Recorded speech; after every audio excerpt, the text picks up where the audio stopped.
Muy buenas tardes a todos. Mi nombre es Mauricio Andrés Villarroel Garrón. Soy el subcoordinador de cursos del Comité Permanente de Evaluación y Desarrollo Científico de FELSOCEM. Y también tenemos a Nora Esquivel, que es la coordinadora de cursos de CPDEC de FELSOCEM también. Bueno, en este curso de referencias bibliográficas vamos a aprender que está a cargo del doctor Carlos Castro.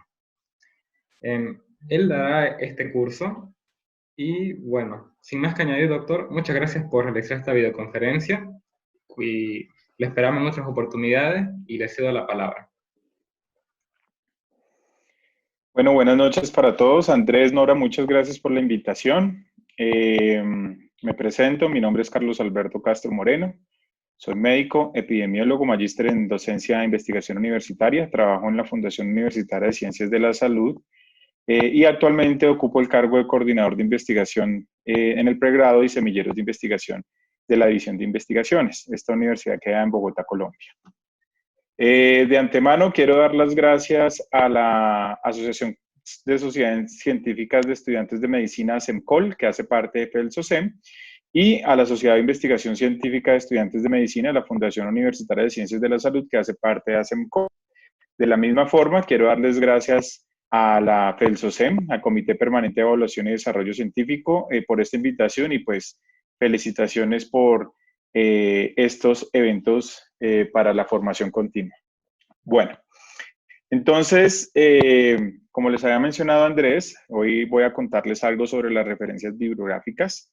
La idea es que les voy a contar algo de contexto sobre las referencias bibliográficas y también les voy a contar sobre la experiencia que he tenido con esto y las ventajas que tiene el trabajo mucho más fácil desde los gestores de referenciación bibliográfica. Bueno, entonces, ¿qué vamos a revisar el día de hoy? Vamos a revisar algo de contexto que tiene que ver con plagio. Vamos a hablar algo de referencias bibliográficas. Vamos a hablar de gestores de referenciación. Vamos a hacer un ejemplo.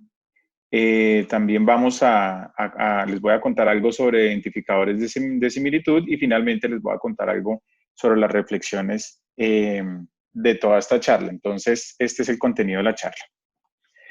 Bueno, entonces, entrando en materia, es muy importante tener en cuenta que cuando un estudiante, un investigador, un profesor tiene una duda, pues surge un proyecto de investigación, porque pues todos sabemos que la pregunta de investigación es el punto de partida para generar conocimiento.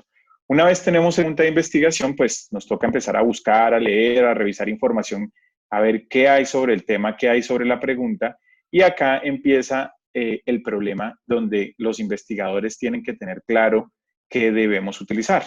Entonces, hoy en día sabemos que hay muchas fuentes de información y viene el tema relevante y creo que el más importante y es que nos tenemos que poner en el overol o en las botas sobre la capacidad de discernimiento porque hay mucha información y todos ustedes saben que la información que hay en la web y la información que en las revistas, en los reportes y todo esto, pues hay bastantes cosas de mala calidad como también hay de buena calidad.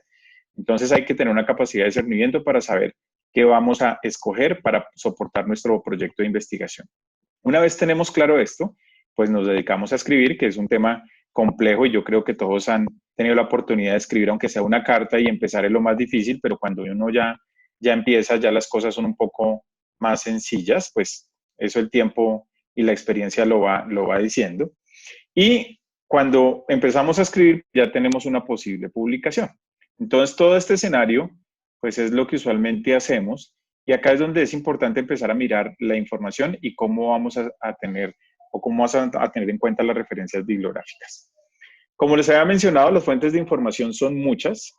Hoy en día, pues, tenemos acceso a mucha información, a muchas bases de datos, a muchos por medio de metabuscadores. Y vuelvo y retomo la palabra o las palabras que mencioné, y es la capacidad de discernimiento.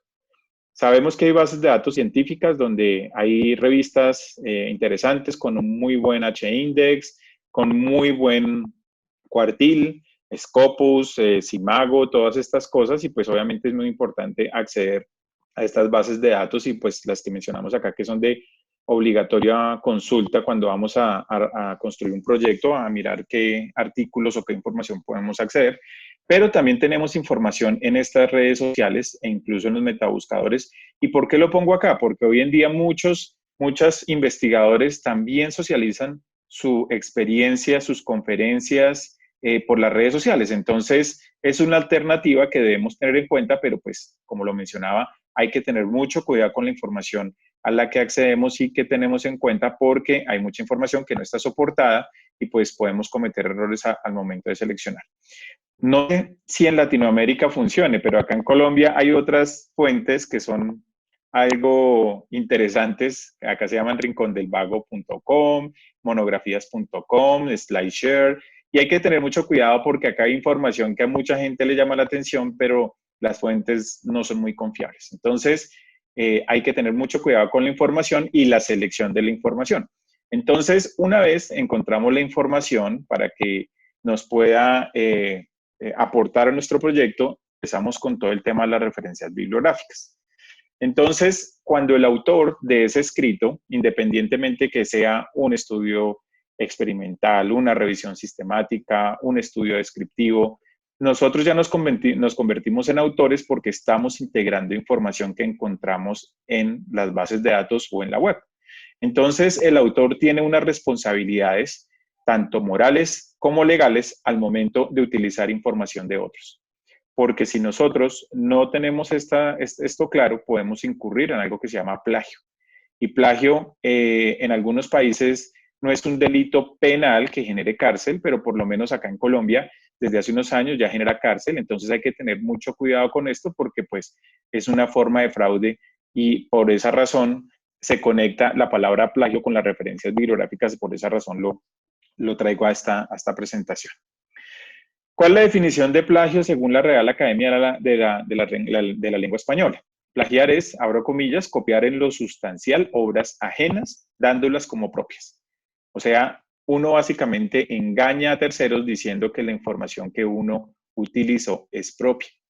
Yo creo que nosotros no debemos llegar hasta este punto porque la habilidad que tiene el autor o el investigador es poder retomar información de otros y poder construir nuevas cosas a partir de los demás y obviamente a partir del conocimiento propio.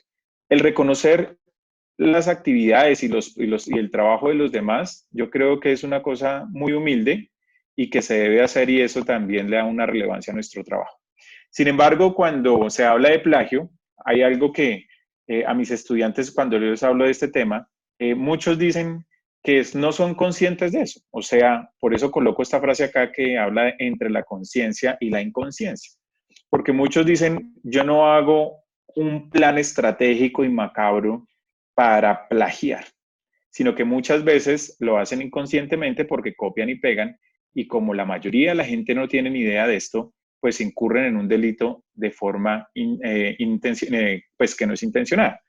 Pero la ley a veces no diferencia eso porque igual es un fraude, un delito. Entonces hay que tener mucho cuidado porque el plagio es un tema que se puede reconocer fácil y que se puede prevenir fácil. Entonces no hay que meternos como en esa bola de lana donde no sabemos cuál es el límite entre la conciencia y la inconsciencia frente al plagio.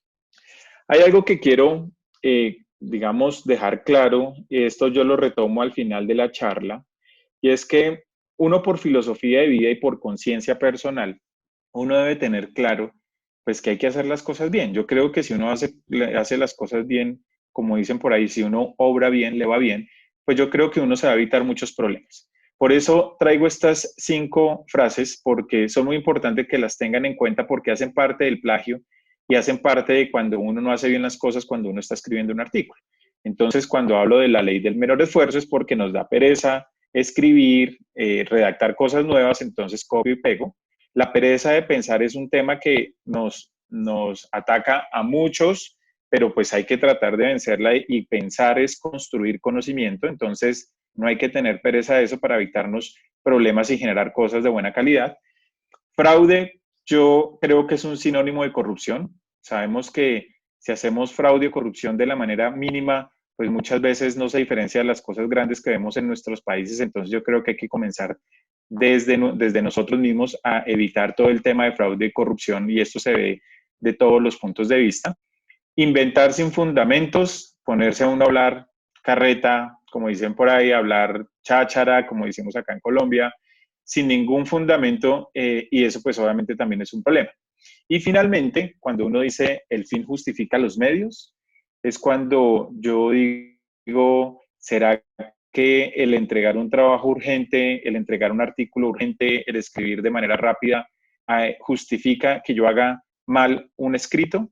Entonces, estas cosas yo creo que hay que tenerlas en cuenta para poder generar un buen documento y tener en cuenta la relación entre el plagio y las referencias bibliográficas. En el contexto de esta presentación, estuve revisando unos estudios que al final de la presentación ustedes se van a dar cuenta que está pues obviamente dentro de las referencias bibliográficas, y es que en Harvard se hizo una encuesta donde evaluaron a 1.300 estudiantes y le preguntaron una cantidad de cosas acerca de fraude. Y estos números pues son importantes porque pues de alguna otra manera quiere decir que casi la mitad de los estudiantes admite que en algún momento hizo trampa o hizo copia, que eso es fraude. El 10% dice que copió y pegó un trabajo sin referenciar y sin hacer ningún reconocimiento al origen de la fuente. El 17% dice haber hecho fraude puntualmente en una tarea en la casa y el 62% alguna trampa académica. Entonces, fíjense que estamos ante un problema complejo y no voy a acusar ni me faltaba, pero pues cada uno de los que me escuchan hoy, cuando fuimos estudiantes o los que son estudiantes hoy en día, saben en su conciencia a qué porcentaje pertenece. En esa misma encuesta se preguntó que por qué hacían eso. Y las justificaciones básicamente, o las que traté de sintetizar, fueron 4.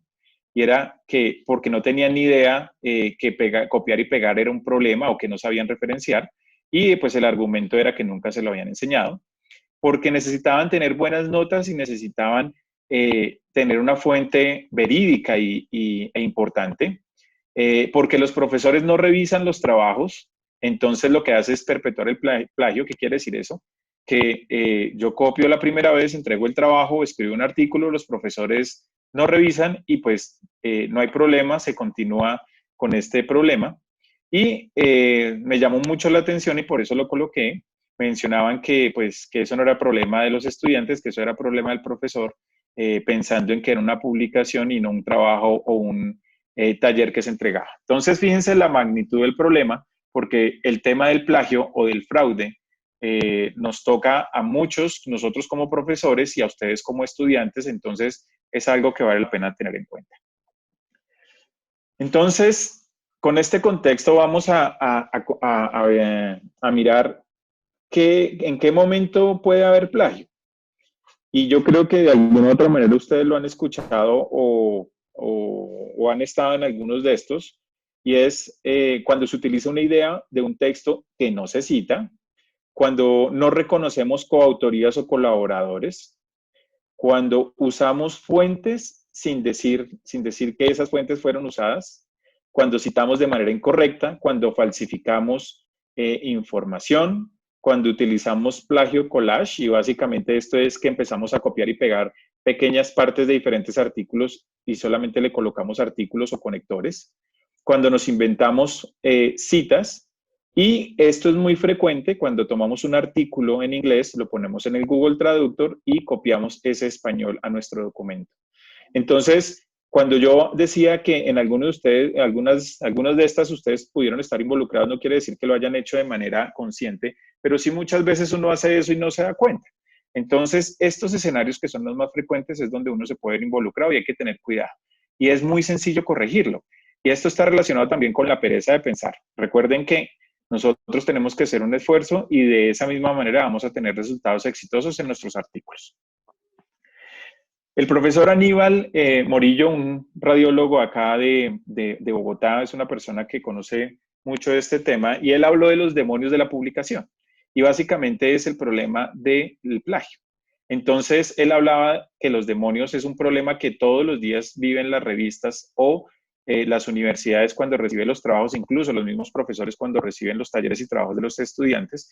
Entonces, él hablaba de estrategias para exorcizar estos demonios, porque básicamente es un tema complejo, pero yo, Carlos Castro, pienso que es una forma sencilla de prevenir y pues obviamente uno se acostumbra a manejar estas cosas y va a evitarse muchos problemas de ahí en adelante.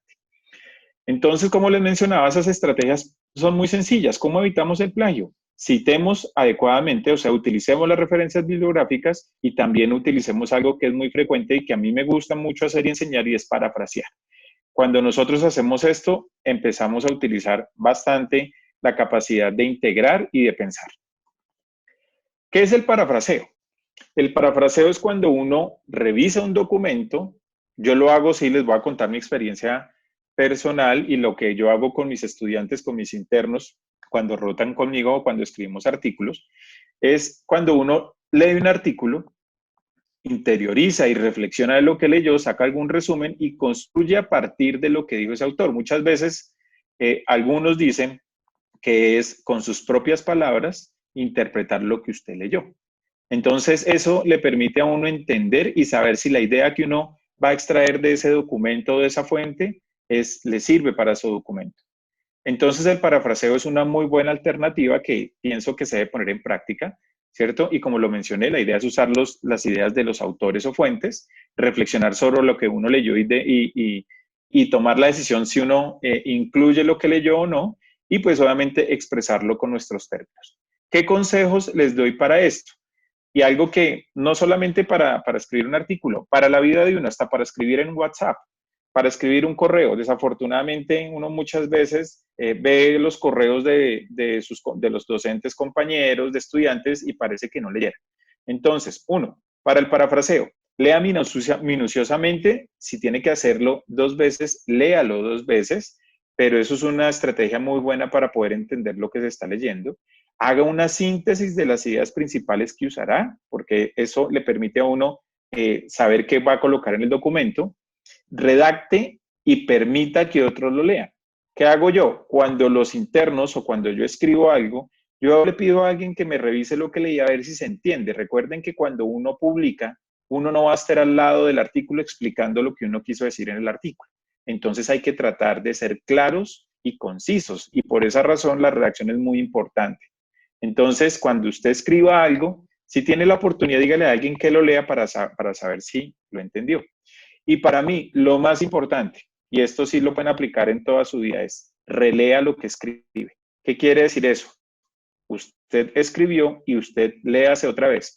Muchas veces pasa que uno escribe y uno piensa que ya lo dijo todo. Si ustedes a veces cogen ese documento 2 horas después o un día después, se van a dar cuenta que las ideas pueden cambiar y el documento puede quedar mejor. Entonces, cuando uno tiene estas estrategias de citar las referencias y también parafrasear, pues en las revistas, puntualmente hablando de artículos científicos, el Comité Internacional de Editores de Revistas Médicas tiene una cantidad de parámetros para que los editores de las revistas tengan herramientas para que las cosas estén bien. Recuerden que una vez publicado el artículo y que se hace público, si está mal referenciado o si no se hizo una referenciación, pues evidentemente ahí pueden tener problemas legales e incluso hacerse mérito para que les manden una carta al editor corrigiendo su artículo y pues obviamente eso es un tema que no valdría la pena vivir si la carta al editor es una corrección de su artículo de un error que usted cometió. Entonces tenga mucho cuidado con eso. Tengan en cuenta que las referencias bibliográficas son muy importantes, las responsabilidades de los autores son muy importantes, por eso es que muchas veces a uno le piden el cover letter en las revistas para que usted de alguna u otra forma afirme y garantice las responsabilidades de los autores, la declaración del conflicto de conflictos de interés, los derechos de autor y todo lo que tiene que ver con aspectos editoriales. Entonces, cuando vamos a hablar de referencias bibliográficas, pues lo primero que hay que pensar es, bueno, ¿y para qué sirven las referencias? Entonces, las referencias bibliográficas, ¿qué le permiten a su escrito?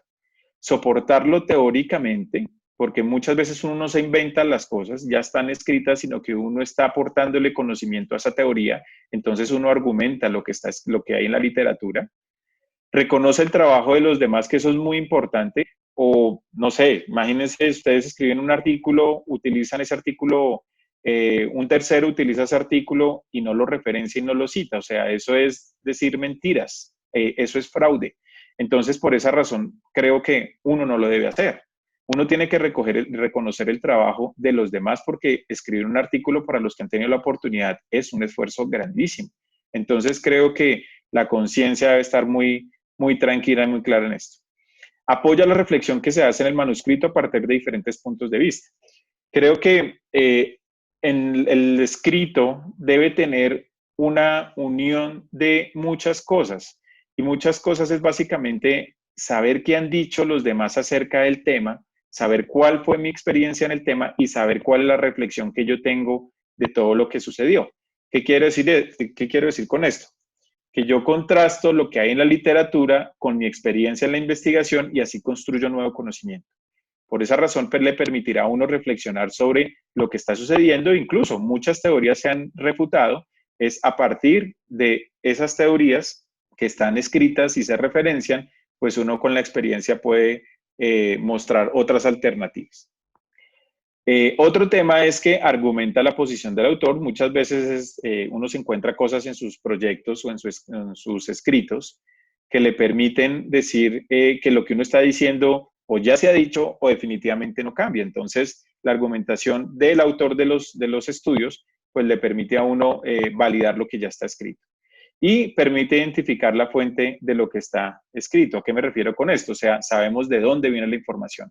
Sabemos que viene de una revista, sabemos que viene de una conferencia, y para el autor o la persona que es responsable del escrito, pues eso es demasiado relevante. Necesitamos saber cuál es la fuente o el origen de la información. Entonces, con estos temas, cuando empezamos a escribir, acá tenemos dos opciones. Y dos opciones muy importantes, y es: ¿referenciamos manualmente o utilizamos los gestores? Les voy a contar algo muy, muy sencillo, y es que cuando yo hice mi maestría ya hace bastantes años, ustedes saben que los trabajos de maestría, de especialización, incluso algunos pregrados de medicina hacen sus trabajos de grados, incluso los trabajos doctorales, son documentos extensos que fácilmente pueden tener 100, 150 hojas, tanto así que muchas veces escribimos libros a partir de estas tesis. Y sabemos que las referencias bibliográficas pueden pasar por más de 100 referencias bibliográficas. Entonces, por ejemplo, yo utilicé Normas Vancouver cuando trabajé en mi tesis de maestría, y me salieron como 180 referencias. En esa época, las normas Vancouver dicen que usted tiene que referenciar de manera ascendente, o sea, empezar a utilizar los números 1, 2, 3, 4, 5 y así sucesivamente, y que el orden debe estar de la misma manera en las referencias del documento, o sea, al final. Entonces, empezamos a trabajar, la mayoría de mis compañeros empezaron a hacerlo de manera manual. Yo empecé a trabajar en esa época con un gestor de referenciación bibliográfica, ahorita les voy a contar cuál, y pues para mí se hacía mucho más fácil. Cuando los compañeros de la maestría tenían su documento listo, su profesor de tesis les decía: venga, hay que hacer unos ajustes en la introducción, y les hizo ajustes en el principio del documento. Entonces, ¿eso qué generaba? Que ellos tuvieran que cambiar el orden de las referencias, y como lo hicieron manual, eso les tomó mucho tiempo. Cuando yo mostré mi experiencia con el gestor de referenciación, pues evidentemente me ahorré casi 2 semanas de trabajo, porque los gestores de referenciación se encargan de hacer eso. Entonces, por esa razón, una vez identificadas las referencias bibliográficas o las referencias que vamos a utilizar, ¿cuál es el consejo? Utilicen gestores de referenciación bibliográfica. Hay bastantes, hay gratuitos. La universidad muchas veces compra los dominios de estos gestores para que ustedes los puedan trabajar. Cuando mis internos o mis estudiantes de pregrado y de posgrado pasan a hacer un trabajo conmigo, lo primero que hago es capacitarlos en gestores de referenciación bibliográfica para que hagan sus referencias de esa manera. Con esto les quiero decir que mi vida cambió a partir de que yo conocí los gestores de referenciación bibliográfica, y de ahí en adelante hago todo con los gestores de referenciación bibliográfica.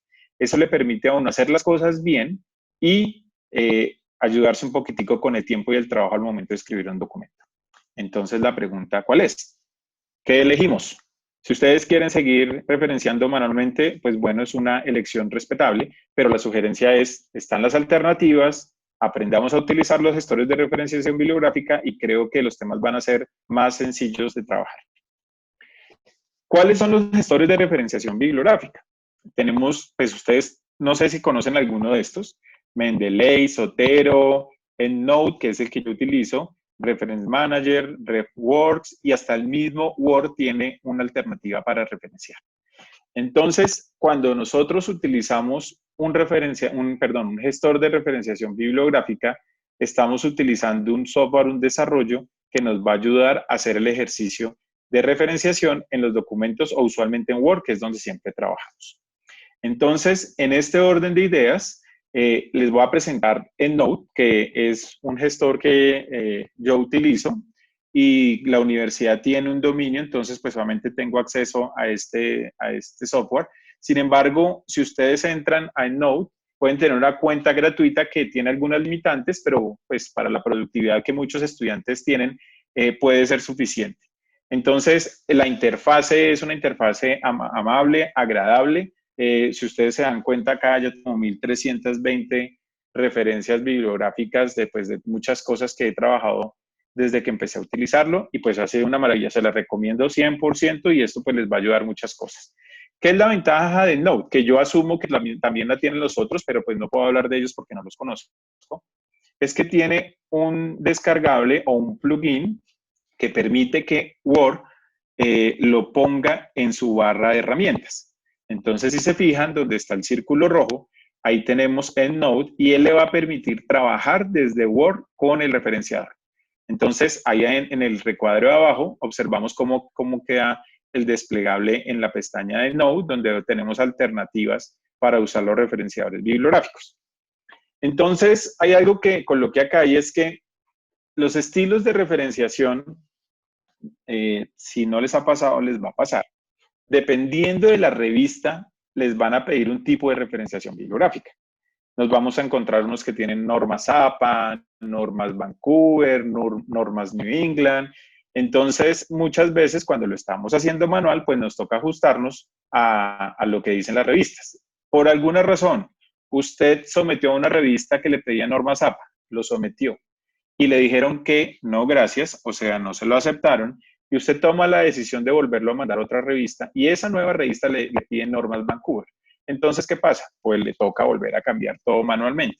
La ventaja que tiene estos gestores de referenciación es que usted le da un clic, selecciona el estilo y ya le cambia automáticamente dependiendo de el estilo o la norma que le esté solicitando. Entonces, esto es una ventaja muy grande para escribir documentos y usted puede de alguna otra manera facilitar su trabajo y que esto no se le vuelva o no se le convierta en un problema. Recuerden que los editores de las revistas que son buenas se dedican a estudiar cada cosa de su artículo o de su escrito. Entonces, le revisan que esté bien referenciado, que esté bien escrito, que esté de manera ascendente, que el nombre coincida con lo que está en el documento. O sea, empieza una minucia que si no lo hacemos bien, pues vamos a tener problemas y nos van a devolver los manuscritos. Entonces, como les mencioné, EndNote es una herramienta bastante interesante que nos va a permitir hacerlas de manera correcta y pues hacer las cosas también de una manera más fácil. Por eso creo que es importante que lo conozcan porque vale la pena que lo puedan trabajar. Y voy a utilizar un documento que estamos escribiendo en estos momentos, un reporte de caso con unos estudiantes, y pues vamos a hacer un ejercicio de referenciar desde EndNote. Entonces, vamos al Word. Acá vemos en el Word, es un documento, se los muestro, se llama Embarazo con cardiopatía materna congénita, ventrículo único, reporte de caso. Bueno, está todo el tema de identificación, resumen, el abstract, y cuando empezamos a utilizar las referencias, entonces, yo usualmente, ¿qué hago? Escribo el documento y lo que hago es colocar los autores donde voy a referenciar para que después solamente me dedique a referenciar. Esto es una forma de hacerlo. Obviamente cada uno tiene la forma de hacer las cosas, pero a mí me gusta así y me ha funcionado para hacer el trabajo y que al final yo pueda tener claras las referencias. Entonces, para este primer ejemplo, vemos que el autor Santos fue utilizada para esta frase. Entonces, yo coloco el cursor después de la frase que quiero referenciar me voy para Insert Citation, le doy Santos, Find, y él me va a sacar todas las referencias bibliográficas que tengan esos autores. Entonces, yo buscaré, pues recuerden que estoy haciendo un ejemplo, entonces voy a colocar esta referencia, la selecciono, voy acá a la parte de abajo, le doy Insert, y él automáticamente me coloca la referencia.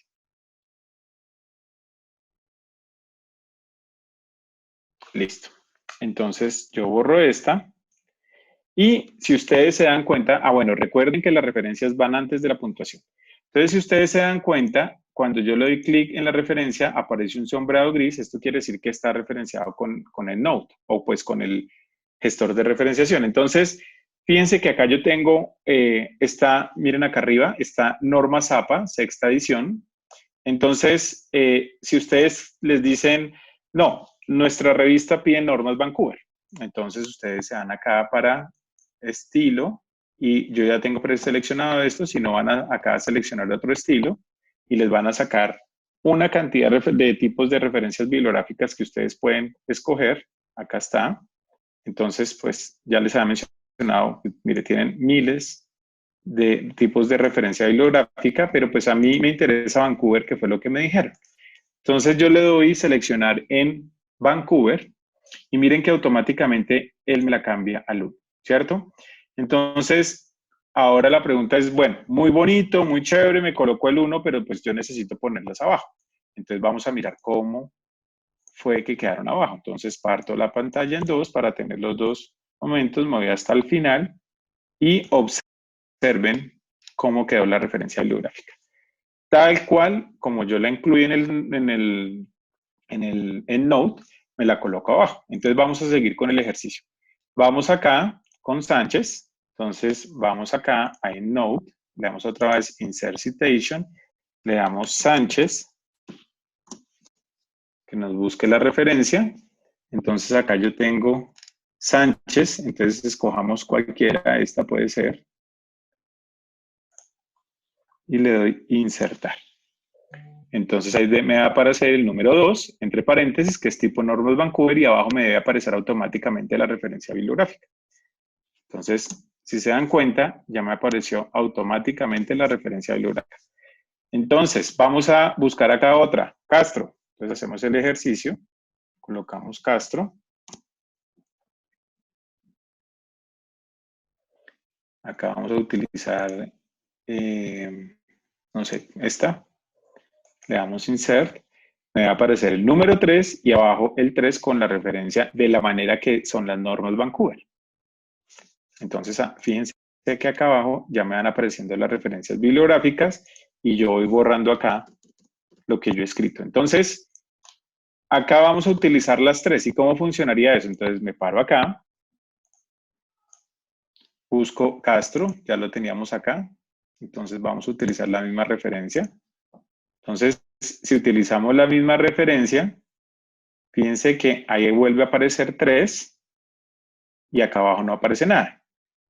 Entonces vamos a referenciar varios, esta frase la voy a referenciar de 3 autores, entonces cuando yo hago eso, me paro dentro del número, le doy Insert Citation, vamos a colocarle Santos, le damos Enter,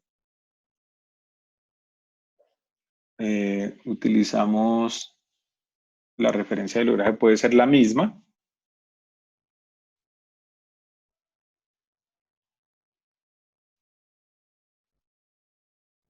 Y esperemos a que esto mágicamente funcione. Perfecto. Entonces, fíjense que siguen estando los mismos. Y acá vamos a colocar otra referencia, pero entonces coloquemos esta de Osorio. Entonces, acá me tiene que aparecer la 4 abajo, ¿cierto?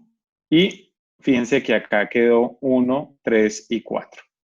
Entonces, recuerden que una de las condiciones de las normas Vancouver es que tiene que estar de manera ascendente. ¿Qué quiere decir eso? Que debo empezar con la 1, 2, 3, 4, así de manera ascendente, y cuando yo las voy a repetir más adelante, pues tengo que tener en cuenta el número que utilicé en el principio. Entonces, el ejemplo que yo les colocaba a ustedes con la tesis de maestría. Yo escribo todo mi documento y al investigador principal le da por decir, venga, metamos otra referencia acá, puede ser por acá, y si yo lo hago manual, ahí me toca colocar el 1 acá y empezar a cambiar estos números y después irme para abajo y cambiarlos de manera manual. Eso es muy complicado. Entonces, fíjense que acá si yo coloco, vamos a meter otro autor, puede ser este de Toledo, yo lo coloco, él automáticamente me pone a Toledo acá de primero y me cambio los números automáticamente. Ya se van a fijar. ¿Esto qué me permite? Pues evitarme todo ese problema de hacerlo manualmente, porque eso se puede volver un problema. Entonces, fíjense que acá Toledo quedó primero, él ya me reorganizó automáticamente todas las referencias y pues no va a tener inconvenientes. ¿Qué es la ventaja? Que acá yo puedo hacer muchas cosas porque usted dice, no, esto está en Arial 12 y esto qué en letra está. Para eso están todas estas herramientas que se pueden utilizar. Entonces, acá podemos utilizar el tipo de, bueno, ya miramos acá el tema de los tipos de referenciación, pero acá podemos colocar, ya jugar con la forma de las referencias de tal manera que les quede como ustedes quieren o de acuerdo al documento. Entonces acá yo le puedo pedir que sea Arial, ¿cierto? Y que si es 12, pues entonces póngale la referencia 12, si le puedo dar acá un espacio entre líneas para que no quede tan pegado. Entonces miren cómo van quedando las referencias. Esto, pues, vuelvo, insisto, para mí esto es muy sencillo y esto permite que las cosas estén mejor. Entonces, fíjense que ya está con normas Vancouver. Lo que yo les decía, si les dicen normas APA y usted le da acá normas APA, mire, automáticamente él le cambia absolutamente todo. Se los deja como normas APA y acá también se las deja como normas APA. Entonces, si se fijan, la utilización del EndNote acá, pues es muy sencillo y ustedes pueden hacer un trabajo juicioso para que no tengan una excusa de decir es que no sé referenciar porque el software les ayuda a referenciar. Ahora les voy a mostrar, ya les mostré como el resultado final y por eso necesitaba engancharlos porque ahora les voy a mostrar cómo yo integro un artículo al EndNote, ¿cierto? Entonces voy a ir a internet. Recuerden que EndNote tiene una cuenta gratis que las limitaciones que tiene el EndNote gratis y el EndNote que es con cuenta es que el gratuito tiene menos referencias bibliográficas, menos estilos de referencias bibliográficas, pero usualmente está APA y Vancouver y New England, que son las que más utilizamos para publicar. Y el límite de referencias también es más corto, o sea, les dejo creo que 100, 150. Bueno, entonces nosotros ponemos en Google, colocamos EndNote Web, ¿cierto? Y le damos a EndNote Clarivate Analytics, le damos clic allí. Y esto nos lleva a la interfaz. Entonces acá coloco mi usuario, que en esta cuenta, en este caso es la cuenta, le doy Enter y entro a la interfaz. Entonces, acá yo quiero incluir un artículo nuevo. Entonces uno va a pensar que le tocaría a uno meterlo manualmente. Y en la mayoría de los casos no pasa eso. ¿Por qué? Porque ya las bases de datos le permiten a uno exportar la referencia. ¿Y cómo es eso? Muy sencillo. Ustedes van acá a Collect, ¿cierto? Y le dan importar referencia. Y acá yo tengo que buscar la referencia que tuve que haber bajado previamente. Entonces vamos a irnos a dos bases de datos que son las que de pronto uno utiliza más constantemente, que es PubMed y Cielo. Entonces vamos a hacer el ejemplo con estas dos. En PubMed, pues acá en PubMed vamos a tener la posibilidad de ver muchos artículos, muchos artículos y revistas. Recuerden que cuando yo siempre le digo a los estudiantes, si van a hacer una búsqueda de literatura, mínimo la tienen que hacer en 4 sitios. 4 sitios o incluso 5. Pero bueno, 4 sitios, que es PubMed, Biblioteca Virtual en Salud o LILACS, porque acuérdense que el LILACS recoge casi un 70-80% de las revistas latinoamericanas, Embase, que es una base que recoge también las revistas europeas y orientales, la colaboración Cochrane, que es una de las bases de datos también importante y nos da una oportunidad de ver las revisiones sistemáticas que se han hecho, y yo siempre busco en Google. Y hago un paréntesis en esto, es porque Google a mí me parece que es un metabuscador fabuloso, maravilloso. Creo que es una forma muy sencilla de buscar información, pero tan sencilla que la responsabilidad de uno de aprender a discernir, y vuelvo y tomo esta palabra que mencionamos al principio de la charla, de dónde viene la información, porque muchas veces uno busca, hace una búsqueda sistemática en PubMed, no encuentra información, pero no en Google la encuentra. Entonces hay que ser muy juiciosos en que la información que Google le ofrece a uno es buena, pero hay que mirar el origen y la fuente. Entonces, mucho cuidado con eso. Entonces, yo siempre utilizo este metabuscador para estas cosas. Y como les había mencionado, YouTube, Instagram, Facebook, siguen siendo alternativas interesantes porque, no sé, de pronto ustedes tienen profesores o personas que montan sus videos en canales de YouTube. Entonces, ahí también vale la pena mirar cosas que también hay buena información, pero hay que también tener mucho cuidado con el origen de la información. Bueno, entonces ya estamos acá en PubMed y yo digo, este artículo, vuelvo, insisto, es un ejemplo, este artículo me interesa y voy a incluirlo dentro de mis referencias bibliográficas. Entonces le voy a dar clic al artículo y esto me lleva de una vez al abstract. Yo reviso el artículo, obviamente, pues yo lo he evaluado y he decidido que entra dentro de mis referencias bibliográficas. Y me dirijo acá a donde dice Send to, despliego, le doy clic en File y le digo en Format, le doy Medline y le digo crear archivo. Y él automáticamente me tiene que avisar que se ha creado un archivo y que me lo va a enviar a las descargas. Entonces yo le digo a guardar en archivo, automáticamente se lo manda a una descargas y le doy a aceptar.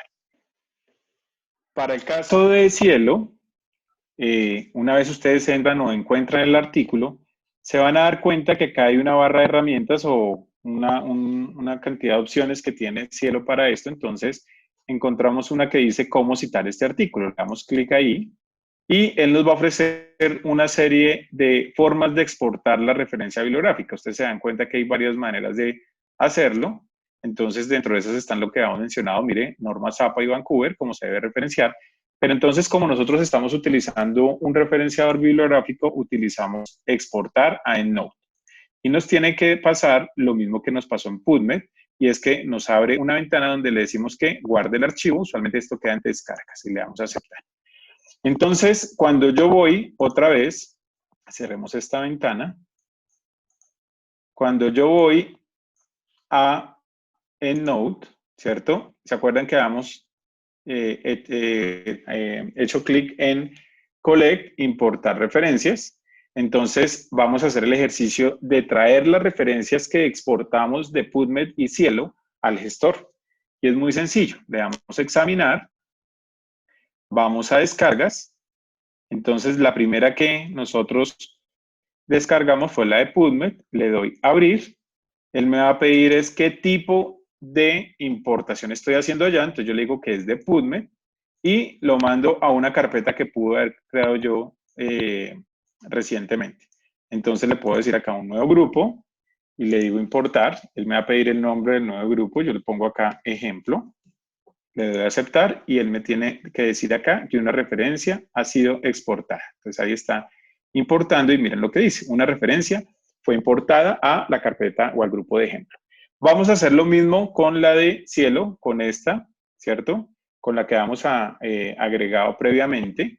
Nos devolvemos a EndNote y hacemos el mismo ejercicio. Vamos a examinar.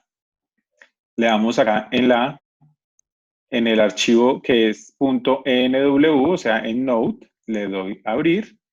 Acá le digo qué tipo de importación es y le digo que es en Node, porque acuérdense que cuando lo hicimos desde Cielo importamos tipo en Node. Y acá selecciono la carpeta ejemplo y le digo importar. Entonces acá dice importando archivos y me tiene que confirmar esto. Entonces yo quiero ir a mirar si esto es cierto. Entonces me voy para la carpeta ejemplo. Y cuando en la carpeta ejemplo me voy, entonces acá me deben aparecer mis dos referencias bibliográficas, ¿cierto? Entonces, ¿cómo hacemos el ejercicio? Vamos a hacer el ejercicio, este señor se llama Punch, ¿cierto? Y vamos a hacer el ejercicio acá. Entonces, coloquemos acá Acá coloquemos, acá puede ser, coloquémoslo acá. Vamos a incluir estos dos que hicimos ahorita, Burch, le digo búsqueme, mírenlo acá, le digo insertar y él me tiene que aparecer la referencia que acabo de incluir. Entonces mírenlo acá, Burch, digamos lo que sean normas Vancouver, para tenerlo mejor, que es la que usualmente utilizamos con los numeritos. La 6, vamos al final del artículo y nos dimos cuenta que la 6 la incluyó. ¿De acuerdo? Entonces miren que es muy sencillo utilizar esta plataforma y esto nos permitirá hacer la referenciación. Quiero hacer una anotación muy importante.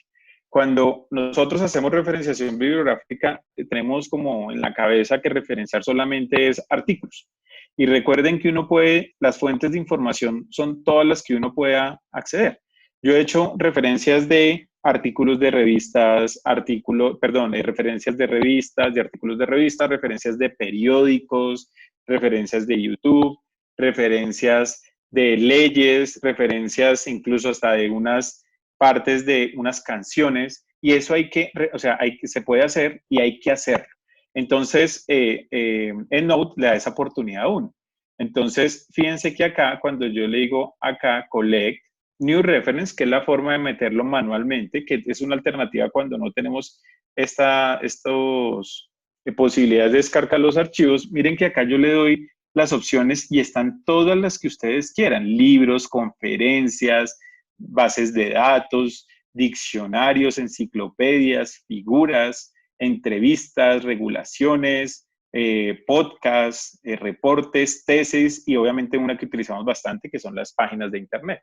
Entonces acá le da uno la oportunidad de utilizar el tipo de referencias que uno quiere para poder referenciar lo que ustedes puedan mirar. Hay algo que se me ha olvidado decirles, es cuando ustedes hagan referenciación o quieran utilizar una imagen, yo los invito a que desarrollen ustedes su imagen a partir de la que van a trabajar y colocan ahí la referencia bibliográfica de la imagen. A no ser de que necesiten algo textual. Recuerden que muchas veces uno necesita las cosas textuales, entonces uno debe utilizar, abre comillas, la referencia textual, cierra comillas y colocar la referenciación bibliográfica. Para las imágenes y gráficas es lo mismo. Si ustedes pueden hacerlo, hagan lo mismo que el parafraseo. ¿Qué quiere decir eso? Que ustedes cojan esa gráfica, hagan ustedes una gráfica y dicen, pues, tomado de la gráfica X o referencian la gráfica.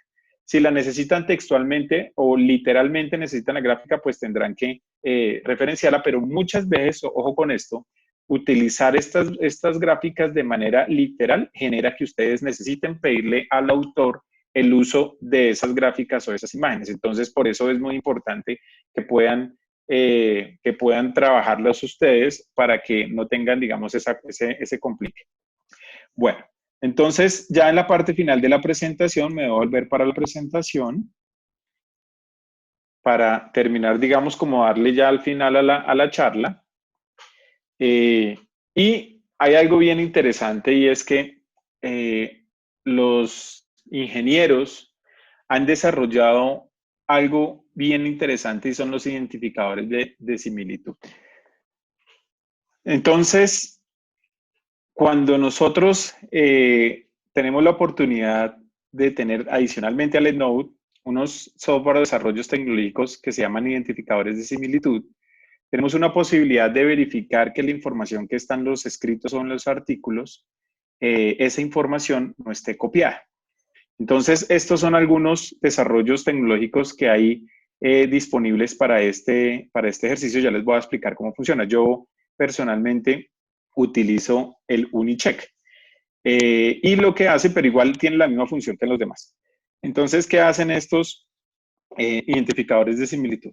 Uno entra a la plataforma y carga uno el manuscrito, idealmente en Word, lo carga y le da a uno revisar similitudes. Entonces, lo que hacen estos desarrollos o estos software es que toman todo lo que está en ese documento y buscan en Internet qué documentos o qué orígenes son similares. Entonces, ahí uno se encuentra pues la mayoría de las veces cuando uno se encuentra plagio es cuando las personas autoras de estos manuscritos copian y pegan párrafos o copian y pegan frases literalmente y no las referencian o que no le ponen las comillas, entonces ahí uno se da cuenta que hay plagio. De la misma forma, nosotros hacemos la retroalimentación, entonces decimos, mire, esto es un problema, porque acá nos dimos cuenta que usted como autor copió y pegó y no referenció, y hacemos el ejercicio académico porque la idea es que esto tampoco sea punitivo. ¿Qué quiere decir esto? Que identificamos este problema y de una vez va a haber una sanción. No, hacemos el ejercicio académico porque la mayoría de las veces es inconscientemente. Por eso retomo lo que hablé en un momento y es entre la conciencia y la inconsciencia, es que la idea es educar y saber y dar a entender que el plagio es un problema y que se puede prevenir. ¿Dónde empezamos a tener dificultades? Cuando ese mismo personaje, después de que le enseñamos a manejar este tipo de cosas, vuelve y recae en el mismo tema. Entonces, pues allá sí entramos en otros escenarios. Pero esta es una ventaja muy grande porque a mí me permite revisar que no se haya copiado absolutamente nada. Esto le arroja a uno porcentajes de similitud. Usualmente nosotros, ¿qué porcentaje máximo esperamos? Un 10 a un 12%. ¿Y por qué esperamos ese 10%? Porque muchas veces uno escribe cosas como, en este artículo se revisaron, y pues eso lo ha dicho mucha gente. Entonces, esas palabras pequeñas textuales, pues evidentemente pueden ser iguales que otros artículos, pues uno interpreta la copia de esas palabras y uno sabe que no se hizo un plagio, pero cuando hay párrafos o ideas completas y no se referenciaron o hay un copiar y pegar, pues definitivamente sí tenemos problemas de plagio en los documentos. Entonces, esto es una alternativa que yo utilizo todos los días con mis estudiantes de pregrado y posgrado para poder evidenciar la copia o el plagio y pues hacer el ejercicio de enseñanza, retroalimentación de las referencias bibliográficas. Bueno, para finalizar, quiero como concluir y revisar todo lo que miramos hoy y lo sinteticé en estas 6 ideas y es ponga en práctica su capacidad de discernimiento. Recuerden que hay muchas fuentes de información y la capacidad de decisión de seleccionar adecuadamente las fuentes bibliográficas es del autor. Entonces, mucho cuidado con eso. Las referencias hacen parte de las normas de los autores. Recuerden que son responsabilidades tanto morales como legales, conocer el trabajo de los demás y saber que otras personas han hecho un ejercicio muy, muy grande para que nosotros lo reconozcamos en nuestros artículos, ¿cierto? Eso es muy importante, o entre nuestros escritos. Se debe referenciar por filosofía y no pensando en evitar el plagio. No pensando en evitar el plagio, ¿y a qué voy con esto? Siempre pienso que uno no debe hacer las cosas pensando en la ley. Uno no roba, no porque lo vayan a meter a la cárcel, sino porque es filosofía de vida no hacerle daño a los demás. Entonces, la reflexión de esta frase es referencia porque usted está convencido que es el deber ser, no porque usted sepa que lo van a atrapar haciendo plagio. El plagio, obviamente, ya está claro, es una definición de fraude, pero la recomendación mía es referencia por convicción, por su filosofía y porque así deben ser las cosas de manera correcta. Cuarto, no se complique la vida, referencie y evite el plagio. Esto va en concordancia con lo que acabo de mencionar.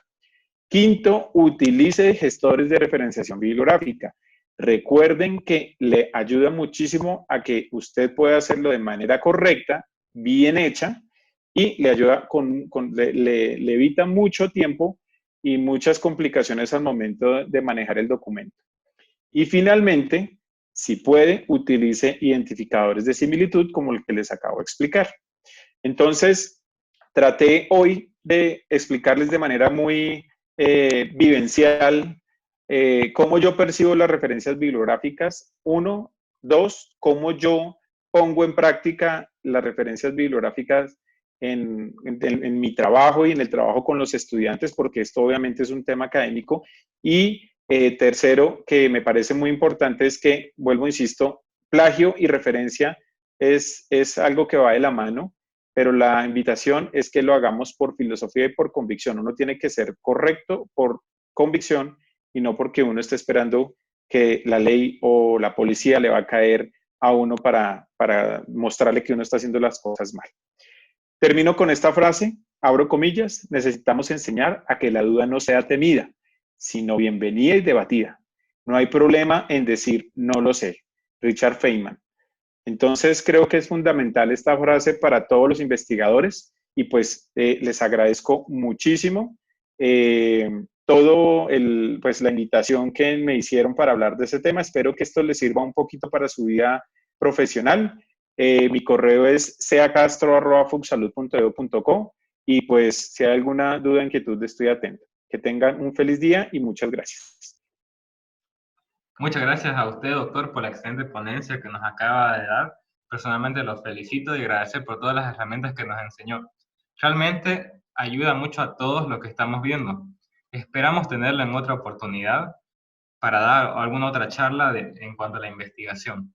Sin más que agregar, nos despedimos cordialmente y nuevamente muchas gracias, doctor.